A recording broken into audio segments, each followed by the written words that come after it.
The New York City area will lose NY1 and News 12. A section of East River Park reopens. The Atlantic Yards development misses the deadline to build affordable housing, but the owner won't be penalized. And we meet neighbors in Washington Heights. From WNYC, this is NYC Now. I'm Janae Pierre. Thousands of cable subscribers in the New York City area are about to lose NY1 or News 12. It's all thanks to a dispute between cable providers Spectrum and Optimum. Beginning June 30th, Spectrum subscribers will no longer get access to News 12, which is owned by Optimum's parent company.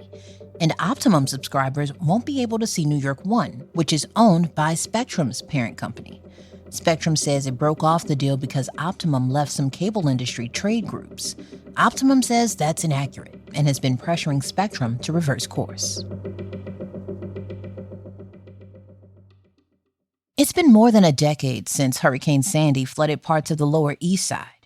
Now, the city says a new park along the East River waterfront will help prevent water from reaching the neighborhood again. WNYC's Liam Quigley has more.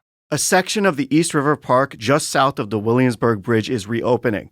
There are new tennis and basketball courts and spots for a cookout. The $1.5 billion flood protection project along the Lower East Side Esplanade wasn't popular with everyone. People protested the destruction of hundreds of old trees. The Parks Department says contractors planted 600 new ones. Now a section of the park around East 10th Street is closing for renovations. The full project is expected to be done in 2027. In our previous episode, we mentioned a story about the long-stalled Atlantic Yards mega project and its promise of affordable housing. After the break, we look into what happened with the development and why owners won't be facing penalties for not holding up their part of the bargain. Stick around.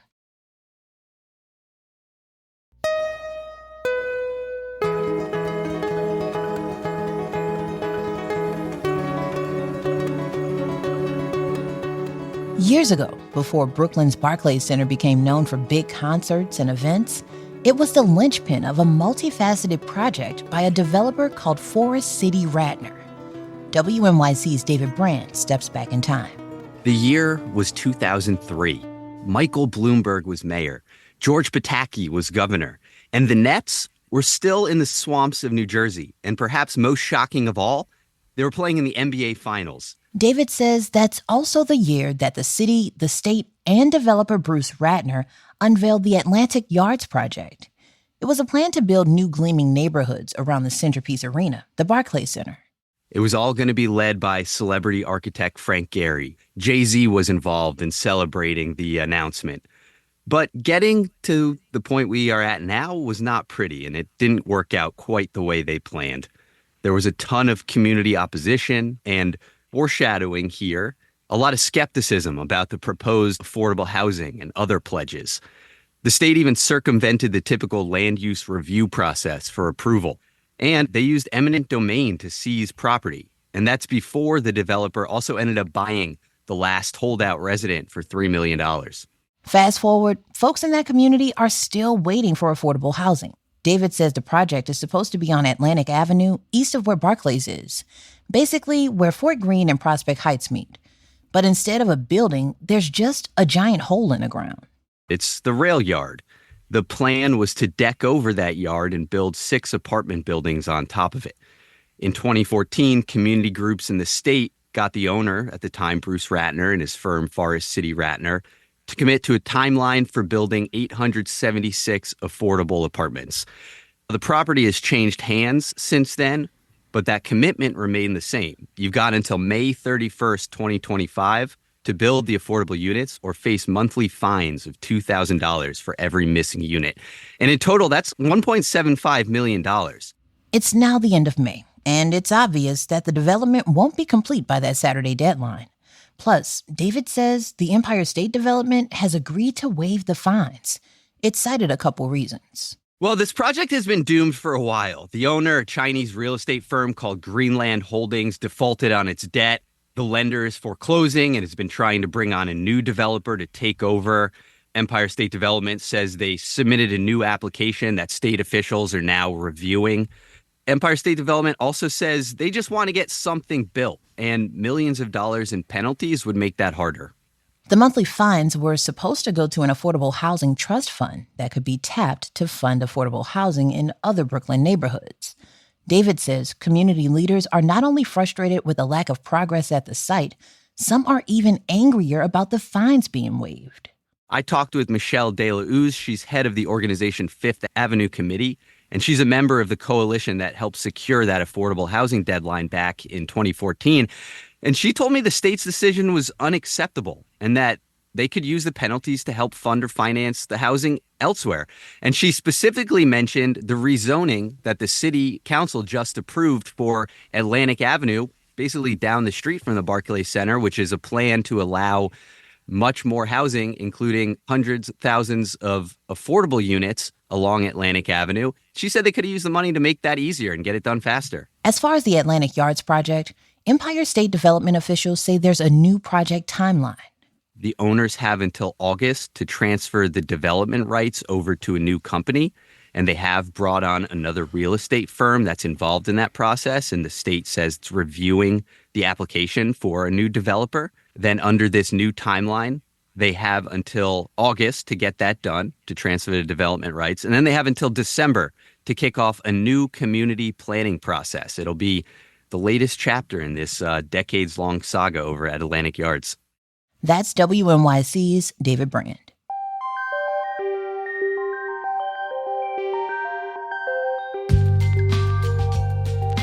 WNYC is teaming up with the nonprofit Street Lab to highlight voices from neighborhoods across New York City. We recently set up shop on Audubon Avenue in Washington Heights. Here's what we heard from folks.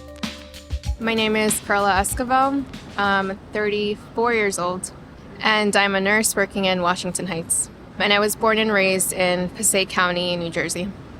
I live in a community where there's not a lot of people of my ethnicity, and to come to a place where there are is kind of nice. Washington Heights is predominantly Dominican, but I'm Mexican, and I do see like Mexican restaurants, cafes, and Mexican people around too. And to work in a place where there's people of my ethnicity, it makes me feel like I'm helping out family members. Any patient that I have, regardless of their background, I see them as my family, but when they're someone who speaks Spanish, I see the struggle of them communicating with like healthcare providers. There's a language barrier, and it makes me feel good that I can kind of be a bridge and, you know, help them out when they're like in a vulnerable state. My name is Ofelia Rodriguez, and I'm the cultural director for Alianza Dominicana, an agency that was established 44 years ago in northern Manhattan and is still alive. Today's a beautiful spring day. And I'm a little tired, but we have been locked up for so long that this is great. The parents are happy and the kids are free, but protected. After the pandemic, there has been like a dramatic shift where kids are not engaged that much. I think it's all the stuff that they're hearing. Right now, these young children already know who ICE is because children have come back from school and the parents are not there. So we're trying to teach our little ones that they belong here and keep them sane. This is healthy for the kids. They're doing artwork, they're running around in a beautiful block in the neighborhood, and these are the memories we want them to go with. My name is Dr. Sharon Smith. I'm from Brooklyn, New York, and I'm in Washington Heights today to participate in a Mental Health Month event on trauma and the way the body and mind react to it. We talked about intergenerational trauma that is perceived and how we carry it in our bodies, but also how to do self-care, how to get therapy, what is therapy, what is trauma, and, you know, the definitions of it. So I'm really excited today, and my heart is full at the amount of people who came to the program.